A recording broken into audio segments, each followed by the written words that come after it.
Pagka ba naglabas ng warrant of arrest ang ICC, mandatory ba na isusurrender mo na ang isang Opo. mamamayang Pilipino? Hindi ko maintindihan. Bakit yung ICC warrant, kung talagang may ICC warrant, ba't hindi ilabas? Yun nga. Sabi na, andyan. Sabi naman ng isang kapatid, wala daw. Ano ba talaga? Nasa telepono daw. Nasa telepono, gano'n na Hindi, naman. pero- Pareho ng Presidente Duterte. Parang issue pinakita dyan, lang ganyan. Kinakailangan na si Sen Aimee tatayo. Alam ko tatayo siya yan. Opo. Isang araw, siguro mga Lunes o Martes.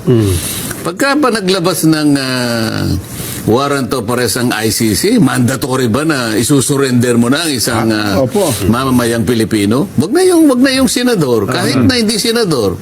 Kahit na tindera lang sa palengke. Bakit? Ibig mo sabihin na yung ICC mas mataas pa sa legal system ng ating bansa. Yun ang dapat nating mapag-usapan din sa Hindi Senado. po pwede yun. Yung nangyari kay Presidente Duterte, hindi dapat maulit. Kasi labag talaga sa ating saligang batas. Wala nang tataas pa doon. Kahit na. international ek-ek pa yan. Mas mataas talaga yung ating konstitusyon at ang ating mga batas. Siyempre.